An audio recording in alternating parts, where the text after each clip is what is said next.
My dear friends, welcome in revision chemistry classes. आज की class में पढ़ेंगे आर्हीनियस समीकरण, आर्हीनियस इक्वेशन, जो कि यह एक केमिकल काइनेटिक रासायनिक बलगतिकी वाले चैप्टर का एक क्वेश्चन है। ठीक है, एग्जाम के लिए इंपॉर्टेंट है, जरूर सीखें। ठीक है, तो आज की क्लास में पढ़ेंगे आर्हीनियस समीकरण। ओके, तो देखते हैं आर्हीनियस समीकरण का डिटेल। इसके पहले आप लोग मेरे चैनल को सब्सक्राइब कर लें अगर सब्सक्राइब नहीं किया तो, और मेरा सहयोग करें और देखें आर्हीनियस समीकरण का डिटेल। ओके,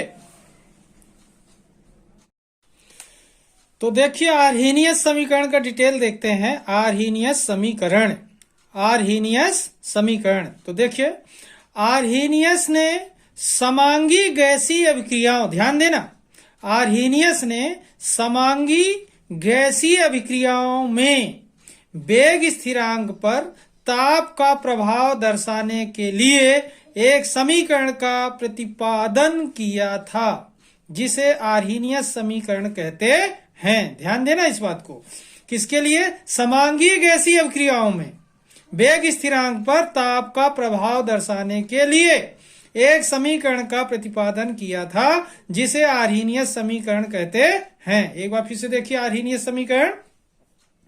आर्हीनियस ने समांगी गैसीय अभिक्रियाओं में वेग स्थिरांक पर ताप का प्रभाव दर्शाने के लिए एक समीकरण का प्रतिपादन किया था, जिसे आर्हीनियस समीकरण कहते हैं। ओके, अब देखते हैं समीकरण क्या है। ओके, तो देखिए आर्हीनियस समीकरण देखते हैं। के समानुपात ई की power minus E a upon R T लिखा हुआ, ध्यान दें।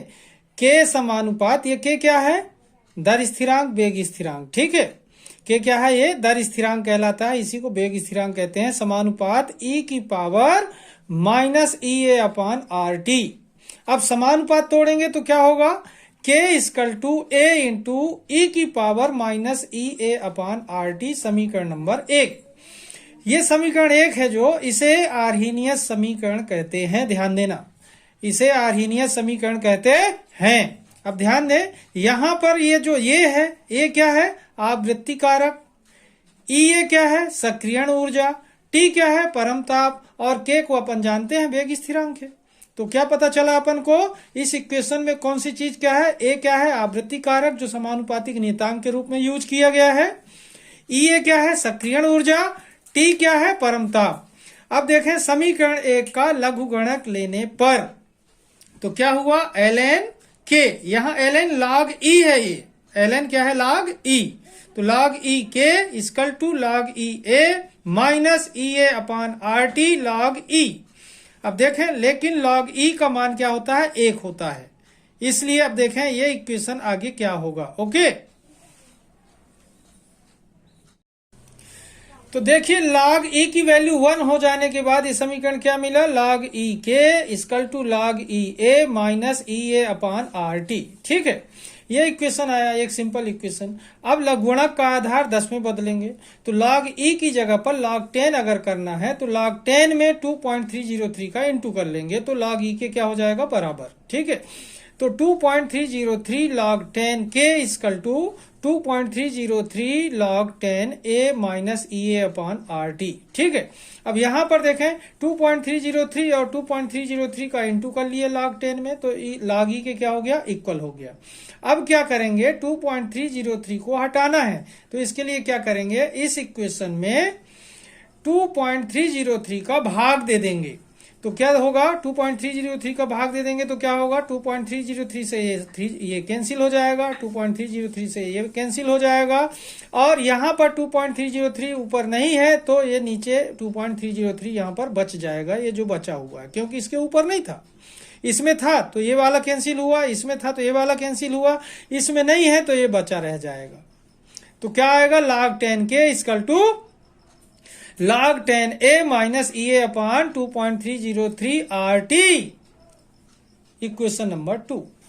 इसे आर्हीनियस समीकरण कहा जाता है। ध्यान देना, यह भी इक्वेशन क्या है? आर्हीनियस इक्वेशन है। यह एक सरल रेखा का समीकरण है। ध्यान रखना, यह एक सरल रेखा का समीकरण है। ओके, अब देखते हैं इसके आगे थोड़ा सा ग्राफ के बारे में। ओके, तो देखिए ग्राफ देखते हैं, log 10 के तथा 1/t के मध्य ग्राफ खींचने पर, log 10 के और 1/t के मध्य ग्राफ खींच रहे हैं, ठीक है। तो ग्राफ खींचने पर एक सरल रेखा प्राप्त होती है, ध्यान देना। log 10 के तथा 1/t के मध्य ग्राफ खींचने पर एक सरल रेखा प्राप्त होती है जिसका ढलान -EA/2.303R के बराबर होता है। यहां लिखा है ढाल बराबर -EA/2.303R के बराबर होता है, और अंतःखंड log 10A के बराबर होता है। ये जो अंतःखंड है ये किसके बराबर होता है? log 10A के बराबर होता है। ध्यान दें, log 10 के और 1/t के मध्य ग्राफ खींचा गया है। log 10 के और 1/t के मध्य ग्राफ खींचा गया है, तो एक ढलान प्राप्त हुई। यह ढलान किसके बराबर है? -EA/2.303R के बराबर है। इसका अंतःखंड है जो ढलान का, log 10A के बराबर है। ओके, तो इस तरीके से देखा आर्हीनीय समीकरण आपने कि आर्हीनीय समीकरण क्या है, और वो ग्राफ में क्या बताता है कि एक सरल रेखा प्राप्त होती है जिसका ढलान क्या होता है? -EA/2.303R के बराबर होता है। अंतःखंड log 10A के बराबर होता है। ओके, तो अब देखते हैं आर्हीनीय समीकरण की एक दूसरी विधि है जो उसके बारे में। ओके, तो देखिए आर्हीनीय समीकरण की दूसरी विधि के बारे में देखते हैं। आर्हीनीय समीकरण की दूसरी विधि, दो भिन्न भिन्न ताप T1 तथा T2 के लिए आर्हीनीय समीकरण देखते हैं। दो अलग अलग टेम्परेचर ले रहे हैं, T1 और T2, इनके लिए आर्हीनीय समीकरण देखें। log 10K1 होगा T1 के लिए, तो log 10K1 equal to log A, ये प्रोपोर्शनैलिटी कांस्टेंट था, इसमें चेंज नहीं आएगा। तो log 10K equal to log 10A minus EA/2.303R T1 temperature के लिए इक्वेशन फर्स्ट हुआ।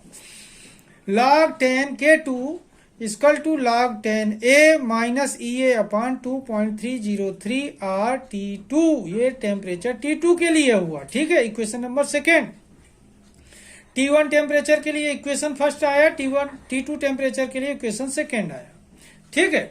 अब यहां पर देखें समीकरण 2 से समीकरण 1 को घटाने पर, तो अब देखें समीकरण 2 ये है, तो log 10K2 minus log 10K1 equal to, जब इसको घटाते हैं तो बचता है अपना, कॉमन लेने पर EA/2.303R को कॉमन ले लेंगे, और ये माइनस वाला T1 इस तरफ होता है तो इसको उस तरफ रख लेंगे, सीधा सीधा हो जाएगा 1/T1 minus 1/T2, equation third आई। मतलब घटाने का जो सॉल्व आया, log 10K2 minus log 10K1 equal to EA/2.303R, common लेने पर बचता है 1/T1 minus 1/T2, equation third. अब क्या करेंगे, इसका एलसीएम ले लेंगे, तो log 10K2/K1, ये माइनस से भाग में बदल लिया, इक्वल टू EA/2.303R, एलसीएम आया T1 इंटू T2, तो इसका सॉल्व आया T2 minus T1। Okay, equation fourth. अब यहां पर देखें समीकरण 3 और 4, ये आर्हीनीय समीकरण कहलाते हैं, ध्यान देंगे। समीकरण 3 और 4 क्या है? आर्हीनीय समीकरण है। ओके, ये आर्हीनीय समीकरण फाइंड करने की दूसरी मेथड है। ओके, तो देखते हैं एक लाइन इसके और आगे। तो इस तरीके से देखिए समीकरण 3 और समीकरण 4 आर्हीनीय समीकरण कहलाते हैं, और इस तरीके से देखा आपने आर्हीनीय समीकरण का पूरा ग्राफ और आर्हीनीय समीकरण की दूसरी विधि, जिसके माध्यम से कैलकुलेशन करने के लिए दूसरे आर्हीनीय इक्वेशन निकलकर आए हुए हैं, ठीक है। तो इस तरीके से आर्हीनीय समीकरण को आप लोग ध्यान से देखिए, आराम से सीख सकते हैं, बहुत आसान है और एग्जाम के लिए इम्पोर्टेंट है, जरूर सीख कर जाइए। तो आज की क्लास को मैं यहीं पर समाप्त करूंगा। जिन लोगों ने मेरे चैनल को सब्सक्राइब ना किया हो तो सब्सक्राइब कर लेंगे और मेरा सहयोग करें। तब तक के लिए धन्यवाद। जय हिंद, जय भारत।